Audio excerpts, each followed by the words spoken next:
Monsieur le délégué départemental des enseignements secondaires,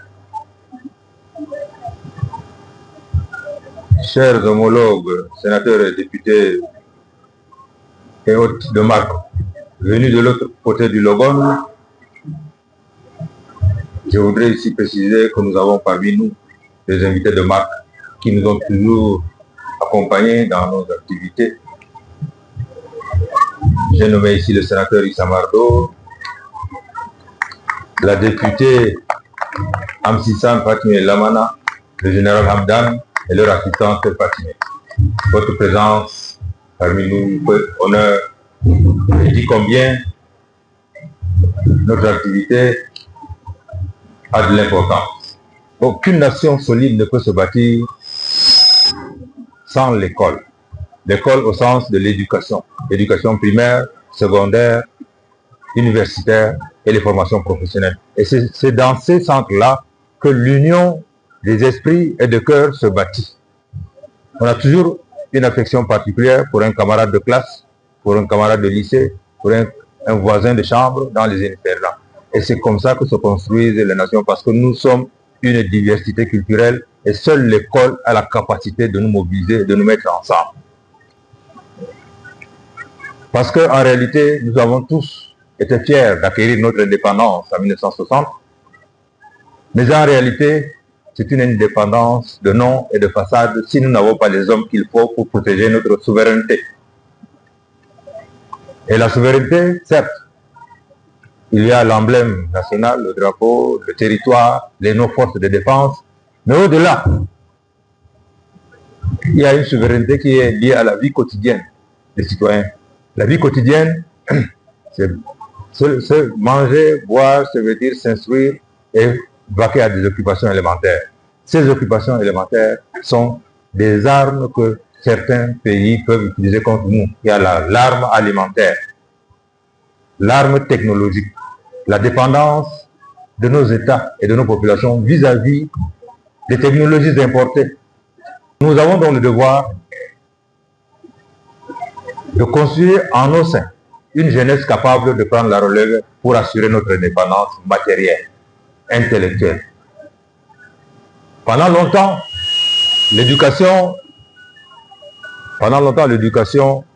des Camerounais a consisté à apprendre à lire, à écrire pour pouvoir remplir des rapports en faveur du colon. Et comme axe stratégique de notre indépendance, l'import-substitution.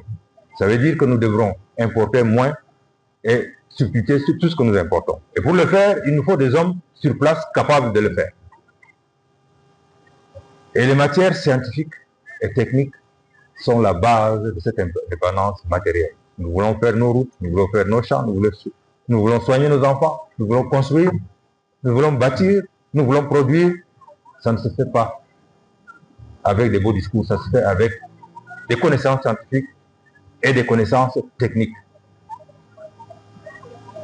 C'est vrai que partout au Cameroun, nous n'avons pas le même niveau de formation, le même niveau de capacité.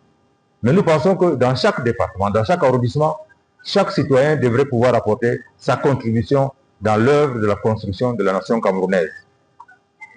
Et elle ne peut se faire que si les enfants sont capables de lire, écrire, fabriquer, analyser. Et pour le faire, il faut que ces enfants soient éduqués. La volonté, elle seule, ne suffit pas. Il nous faut, au-delà de la volonté, mobiliser nos énergies, nos intelligences pour que ces enfants-là, demain, quand ils vont compétir à Yaoundé, à Douala, à Garoua, qu'ils soient à même. Nous ne voulons pas être réfléchis. Nous ne voulons pas de cadeaux. Nous voulons des enfants capables de faire face à tout, partout où ils sont.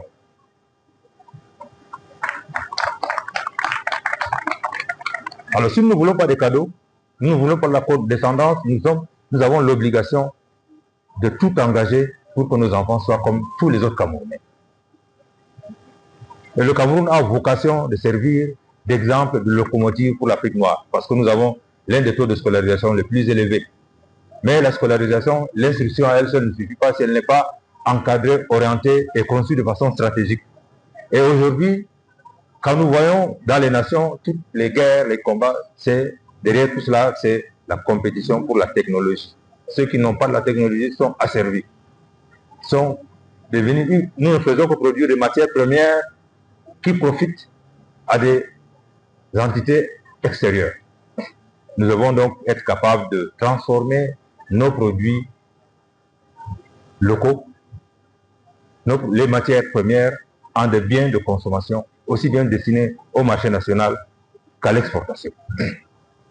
Tous ces grands mots ne sont rien si nous n'avons pas les hommes qu'il faut sur le territoire camerounais.